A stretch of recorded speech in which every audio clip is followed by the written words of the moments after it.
Good morning, everyone, and thank you so much for coming to our Whereoware webinar around conquering CRO, tips, tests, and measurement. My name is Anna Yunker. I'm a senior digital strategist here at Whereoware, so that means I help our clients leverage all their digital assets to help meet their business goals. And I'm here with my colleague.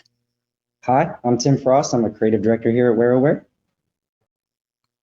And like this says, today we'll be talking about CRO, and I did do a quick Google search. So we're talking about marketing CRO, which is conversion rate optimization, not the native token of the Kronos blockchain. So if you're here to learn about blockchain, you have landed in the wrong place. So we're going to be talking about conversion rate optimization. Before we jump in today, I do have some housekeeping notes just about the presentation. You can ask any questions if you'd like through the chat or through the question feature in GoToWebinar. So we'll try and get to those questions at the end. And we will be sending out this deck after the webinar, so along with a recording. So you don't have to take any notes. We'll send that out after the fact. Just keep a lookout for that. So before we jump in, I also wanted to say that after the webinar, we will be sending out this 25 plus list of optimization ideas. We only have about 30 minutes today, so not a ton of time, and there's really a lot we could be covering. So we want to make sure that you will have this documented list of like 25 more ideas that you can work through, along with kind of notes on the process that we're going to talk through. So again, you'll be getting this afterwards as a takeaway. So a couple of things will be coming your way after the webinar. So with that, I'll hand it off to Tim. Thanks, Anna. We'll take a brief second to explain who we are. So Whereoware is a customer experience agency driving smart growth through digital strategy and activation. And we are a full service partner, meaning we help clients develop winning strategies and execute them across the multitude of platforms. So that could be website design and development, it could be email marketing, SEO, PPC, as well as campaigns. And then what we're talking about today is CRO. So we will help you identify the smart strategies to engage with your audience online and achieve your business goals. And here's a few of our clients. So we are in, as you can see, some of these logos, industries from e-commerce, banking, retail, technology, B2B. So we've got proven experience a large range. So this variety means we can apply these learnings to solve unique challenges for any and all clients. And so Anna, back to you.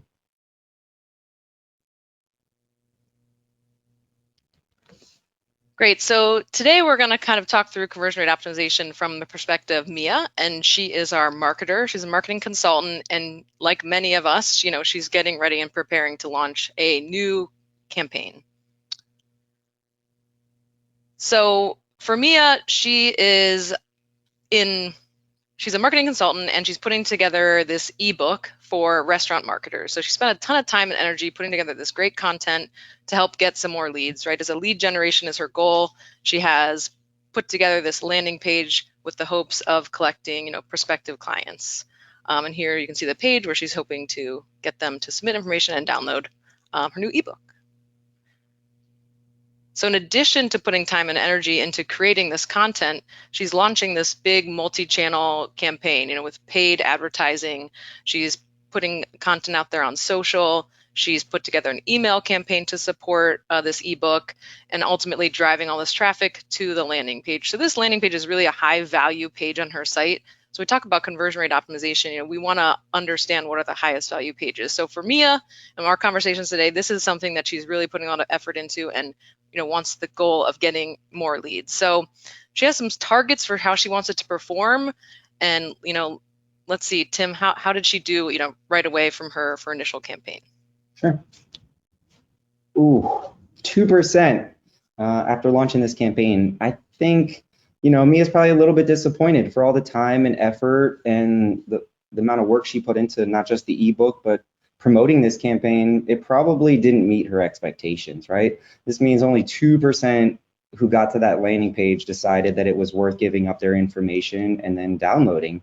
So at this point, she's pretty disappointed in how the campaign's done so far. Yeah, and how do we know that she's disappointed? All right, so we've pulled some industry stats knowing that she's pretty disappointed and we want to help her out. So here we can see that the median average is 4.6 conversion rate. So we look at agencies, they're on the far left at a 2.4, and we look at restaurants, which are on the highest side at just under 10%. So largely what this is telling us is there's probably a really good opportunity to convert more traffic at a higher rate if we can make some adjustments and some changes to the work and what she's doing and how she's promoting herself. So let's see if we can help Mia turn this campaign around. Yeah, like Tim said, we know that we've already put a lot of effort into, or Mia's put a lot of effort into her campaign, into the content she's created, probably invested money into those paid campaigns across social and paid. So using this conversion rate optimization, this process of like incrementally increasing conversions from your site will really help her get more out of her campaign and thus, help her reach her business goals. So instead of starting over and, starting from scratch, that's where we're going to start using CRO to help Mia with their campaign. And as we think about CRO, really, it is really numbers focused. We're talking about conversion rates. We're talking about, probably bounce rates, click-through rates, whatever your KPIs are to help you, have your customers engage more. But really, it is about your customers, and you have to figure out what is helping them. What are their pain points? What's driving them or frustrating them? And how can you improve that? Because that's really what's going to help improve your conversions, not just making one change on your site. It's a process and a continual process at that. So keep that in mind. So how can we, get started if we're talking about for all these conversion rates, Tim? Well, let's explain how we would get started with some of our clients. So as you mentioned, Anna, optimization really should be thought of as an ongoing process, right? There's a lot of different places you could start across the customer lifecycle and sort of where you are in your campaign and how you're driving traffic. So everything from audience and how you're targeting them to the specific content that you're sending or promoting, as well as, making incremental improvements to get better outcomes, right? So how do we know where to start? Good news is we've got a process for that. So to help you now narrow down these options, it's important to have a CRO process. And that kind of sounds like a no-brainer, but in our research, 60% of marketers are running optimizations had no process or is very unstructured. And that can create opportunity for error, for start and stop, or a lack of follow through and applying those findings to the next thing. So we've built a simple process: brainstorm, define, design and build, and then analyze and share. All right, so let's go to step number 1, brainstorm. So here's where the quant and qual, we're going to analyze, surveys. What kind of data do we have? Where can we find, how Anna mentioned, hitting those KPIs, which are key performance indicators? What are we trying to achieve? Now let's go take a look at how that web page is doing, why no one's filling out a form. Let's understand what the users are and aren't doing. Let's document some benchmarks, and then let's measure and increase and set some targets of where we would like to be in the future. Yeah, and I think for this part, it's really important to get cross teams. Like Tim and I work really closely, across creative and strategy to really think about some opportunities, as well as with, other developers to find some of these ideas. And also the benchmarks, like Mia said, right now we know hers is at 2%. So where can we go from there? And the industry shows us that there's opportunity. Exactly. All right, so let's look at some data. And again, this is where Anna and I would collaborate. So where do we optimize first? How do we find the data that it tells us where we should start or what we can optimize for? So here's looking at some page data on the upper right? Like we're looking at who's going to the pages, are they clicking, trying to find friction points. Then there's things like heat mapping tools and scroll maps to see, okay, are people clicking on the things we want, or are they being distracted and then sort of bouncing? If this is a multi or omni-channel campaign, then we can look at how are those ad units doing? Are they driving the traffic that we want? And then also looking at device, user types, looking at all the data so that we're making informed decisions, not just shooting from the hip and hoping it sticks. So now that we've looked at this data, we can kind of help Mia understand, okay, where should she go from here? So here's a list based on that previous audience, activity, and experience, some things that we could measure, right? So web traffic, page views. So this maps back to your end goals, right? So if I'm looking at, for e-commerce and it's new and repeat traffic, and we see that repeat traffic is not spending more, then we should then go look at average order value. So you can kind of see how these compound or can relate to each other. But this is just a generalist to get you started. All right, next. All right, so if we're starting to look at Mia's data, and now we're going back and looking at the landing page and starting to ask some questions for her. How could I make this page more welcoming, compelling, right? We've got their eyeballs on the ad or the PPC, and we've driven them to this, right? We know in her campaign. But only 2% have decided to fill out the form and download. So, looking at it at first glance, it's kind of generic, and I'm not sure, is it the right thing? Am I really willing to sort of give up my information to get this piece? I'm not sure she's convinced her audience yet. Yeah, and to that point, maybe when we were looking at the data, it had a higher bounce rate on this page. So potentially she could start by looking at her audience, right? What if we segmented better? I don't know if her ads are targeting what audiences they're using, but maybe start there and test updating that to be more focused on that restaurant audience. And by honing in on that right audience, it could help us reduce that bounce rate and maybe then improve the conversion rate, just because we're maybe not bringing in and like more unqualified traffic. So focusing on the right traffic first. So that's potentially one change you could make. I And agree. then That's a perfect place to start, right? Let's just personalize it by the audience, right? So we know we're going after the restaurant marketers. Let's, get our copywriter and rewrite a headline. Here it's just adding one word, but it could be more than that. And let's speak directly to what they're going to get. And then maybe showing a minor change, right? The ad unit, we use this beautiful food imagery. Let's reuse it here on the landing page. So when they see that ad and click it, they know they're going to the exact same place. and depending on the platform you're using, this could be potentially powered by AI, or if you're doing it more manually, with some of the tools we use, you can do this kind of dynamically. But either way, personalize it for sure to help improve that conversion rate.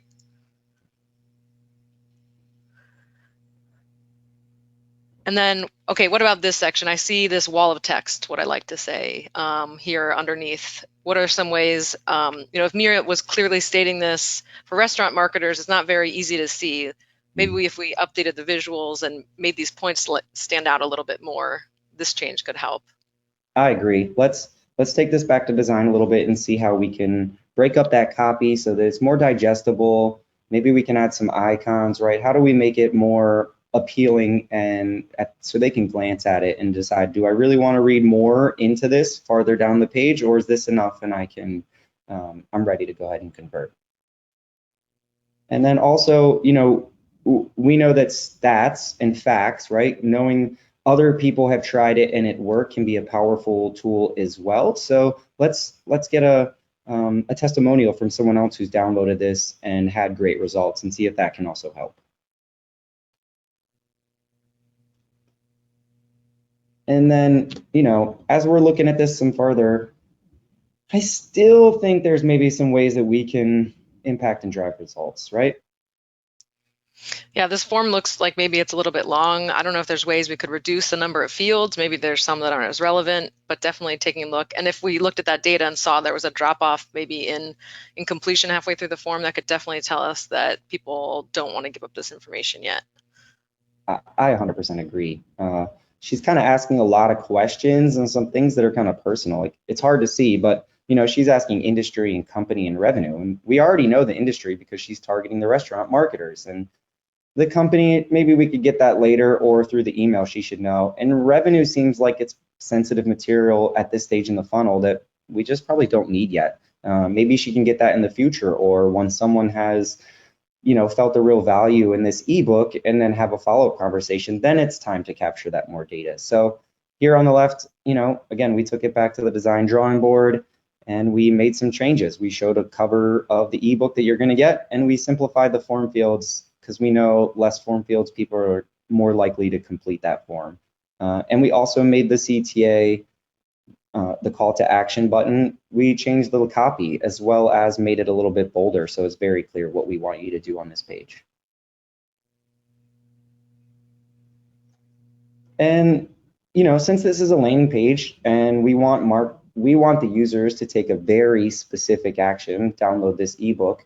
I think there's another opportunity here to remove the page navigation, right? We don't necessarily need everyone going to the rest of Mia's products on our site. We want them to convert and get this piece of content. So let's see if we can remove those main nav and remove some points of distraction. Great. So we've gone through a great kind of like an initial brainstorming session for Mia and for that one of the key pages on her site. And the next part in our process would be to define, and this is where you kind of have to think like a scientist. Go back to your high school biology days, or maybe you are currently a scientist, which is great. But get that hypothesis ready. What do you expect to happen? What would the test be validating? For us, maybe our observation was here that the high drop-off rates on that form. So maybe by reducing the form fields, we'll reduce the drop-off rate and increase the conversion, to be over 4% or something. We know what the 2% was our target. What are we trying to achieve here?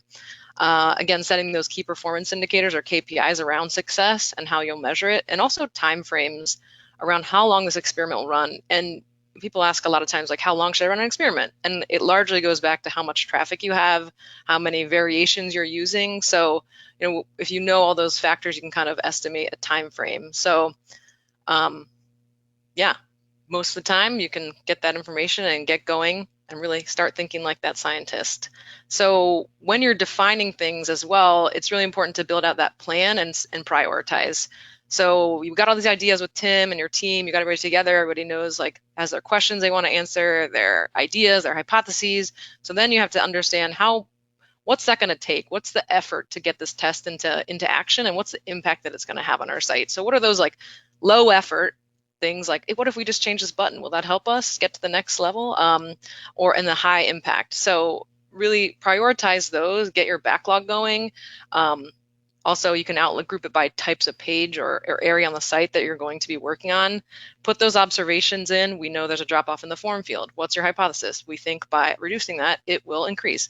Then, outline what your variation will be, your KPIs, and that get it all organized. Like Tim said, most people don't have a process or documents, so this is like a great place to just get going and visit again and again. And put things on a schedule. So plan it out so you don't have any gaps in your tests. Once you complete one test, you know which one's going to be coming up next.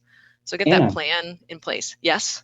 how do we help people prioritize what tests to run and in what order? Oh, well, you can think about, like we said, going back to their business goals and which ones we think are going to have the highest impact with the lowest effort. So, we work with our teams to kind of understand that depending on the tools you're using, the pages you're optimizing, the elements you're testing, so however you do that with your team, that's how we kind of work. Perfect, thank you. And step 3, so designing and building, the fun part. We get to work with Tim and Tim's team on building that content, updating the assets, actually getting things ready to launch. So this could be setting up your testing tools or confirming your tracking. You're going to be tracking results. Are those ready to be tracked? So making sure that you just have everything set up for that program. And lastly, launching it. Fun. It's like have a little party. You send out your birthday invitations. Now you're just waiting for everybody to show up, which is exciting. So as we were building this, Tim and I, we kind of threw out all these little pieces and parts for our updates for Mia. Along the way, our marketing consultant here, who's got this ebook ready, she's getting ready to get leads. The version on the left, is the original. The version on the right goes through some of the recommendations we made along the way. Now, depending on the testing tool you're using and kind of the capabilities you have, you may be running these kind of one at a time, more like traditional A/B testing, right? You're going to test the headline at one time, don't change anything else. Think like a scientist, only change one thing at a time.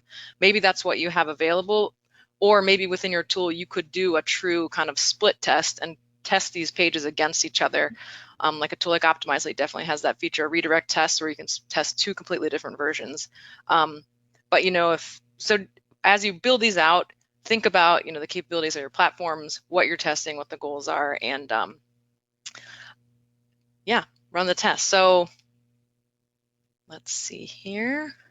The last part is to analyze and share, and maybe the most important part, right? What did you find out from your tests, and how can you use that to improve your future results or apply your learnings across different channels to get you closer to achieving that goal?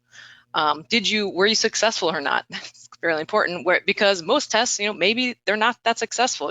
If you're only running successful tests, I would challenge you to try bigger tests. Maybe you're not testing big enough changes or something else, but definitely don't be afraid to fail, because failed tests can tell you just as much as a successful test, right? It tells you what not to do for sure, but maybe also to then what changes, what other things should you not be doing based on that test or that assumption or result.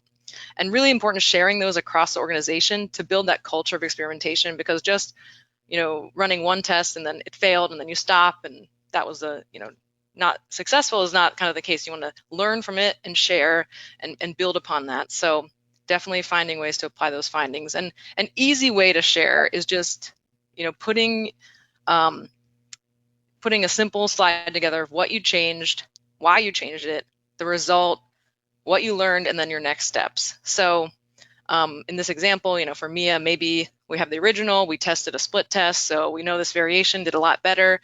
We could say maybe it hit our 4%, we increased our conversion rate to 4% from the 2%, so that was the winning variation. And you can set up regularly scheduled kind of results sharing times with your teams, depending, or just send out an email to any, yourself or any stakeholders in the process to say, hey, here's the results, here's what we did. I think just making sure you're kind of communicating those and why it matters and what you're doing next. So, and this works really for sharing all those different kinds of tests, right, Yeah. Anna? Like it could be for your best performing PDP or email, or you could use this kind of format for anything and share it company wide to other departments and other people as here's what's performing best on any platform. Right. And so for today, what's really important is that you're testing to learn. Not all tests are going to be successful, but you can't be afraid to fail, because you can learn just as much from those tests that aren't successful as the ones that are. And then when you have those tests is to apply learnings across channel with the goal of really improving that customer experience, because that's ultimately what's going to help you achieve those business goals. Very true, Anna, and thank you. So before we reach the end of our time, we wanted to introduce a few tools that you can use to accelerate that success. And some of those are here on this page, right? So we know that CRO can be cross-channel and can cover everything from social, PPC, display, email, and your website. So here are a few specific ones that we use, and obviously some of those other platforms like social, PPC have them built in, their testing opportunities. You just have to help supply the additional copy or the ad units, and it helps filter it for yourself. So those are easy ones. Some of these on this page are more specific tools to help you on the website. For instance, everybody should know Google and Google Optimize. And in the earlier screen in the deck, we showed some heat maps and things from like Mouseflow, but Hotjar does a lot of the same. And some of the big CMSs have built-in tools as well. Yeah, and the stats pretty impressive. Yes. If you're using a CRO tool, average ROI is 223%. So definitely, if you haven't started using something to understand CRO, get started. There's a variety out there. But yeah, we wouldn't be remiss if we didn't mention our sort of platinum partner here, which is Optimizely. It can be known as the world's #1 sort of digital laboratory. It helps marketers and creative teams and development teams sort of optimize from everything from e-commerce to B2B, making sort of what we're talking about here, digital experimentation easy, and at a marketer's reach, not needing technology to help every time, which can be a barrier. So the benefit of Optimizely is it allows us to see this data real time and be making fast changes to experiment, create that culture of experimentation, run tests, optimize, apply those findings to other places on our website that hopefully create a better digital experience for your customers, in which case then makes you look good and has better ROI. So if you're interested in hearing more about Optimizely's DXP or experimentation capabilities, we would love to chat with you. And that is all we have for today. But wait, actually, we wanted to thank you for taking time out of your day to meet with us and to listen to us talk. And if you want to hear or have more conversations on how we can help you or support you through your CRO and experimentation, like Anna mentioned, we're going to send out this checklist and the recording later. And now we have a few minutes left, I think. So if there's any questions, let's take a look. Yes. Hold on. All right. It looks like we have from Ben, it says, our site is really hard to update. How can they still practice conversion rate optimization? Yeah, so you can run tests on lots of different platforms. Email, you can test obviously subject line, headline, images, depending on if you're, e-commerce, is it product shots or lifestyles better? PPC, which is easy and typically, can run fast and not as expensive. But then there's also other ways that, for instance, on a website, you can use tools like Unbounce. Like if your technology team has, it's harder to stand up landing pages. There are other third-party tools that you can use that we've used that can help stand up landing pages for campaigns very fast. Bonnie asked if this would be a good tool for B2C too, because I know we're talking from a lead, our example today was mostly from a lead gen perspective, but Of course. Yeah. Yeah. Testing is just helping to better understand your audience and what's going to motivate them to take the action that you want. So, and also making sure that they have the right content at whatever point in their journey. So yes, a lot of these tools are both B2B and B2C. Great, thanks. And then from Liz says, have you run tests that didn't work? Yes, I have. My hypothesis has been proven wrong many times, but I think the goal there is that we go in with an educated hypothesis, and based on our experience, we can make the best hypotheses that we can. But ultimately, audiences are unique and different for every site and for every industry. So it's important. That's why it's important to test for your own site and your own industry, even if you see these other stats that say this works for this way in this industry. Your audience is different. Tim and I have a joke that we both thought this one CTA would work really well, and it completely failed. And the other CTA won. We're like, oh well, that didn't work well. And then recently we've also done with a B2B e-commerce retailer, we did some user tests or user kind of interviews to understand, to kind of confirm some of the pain points they thought were on their site, specifically around the core areas of their site, right? Like checkout, sign in, those kind of areas. And we found some that kind of confirmed where we knew there were pain points, but then it also brought up some other opportunities where, our client was like, oh, everyone knows about this area of our site or this like really good feature that's very helpful, but I would say like 6 out of 7 or 8 people we talked to were like, no, actually, we didn't know about that. And we told them, they're like, thank you so much for telling me. I'm going to start looking for this on other sites. This is so helpful. So, I think you can learn just as much from that, process, and understanding what you might not know or see from your user's perspective is really important. Let me see, any other questions? No, I think that's all. So yeah, like Tim mentioned, we're going to be sending out a recording of this presentation today. If you have any questions about experimentation or our practice, you can email sales@whereoware.com. But again, thank you so much for taking your time today, and happy experimenting.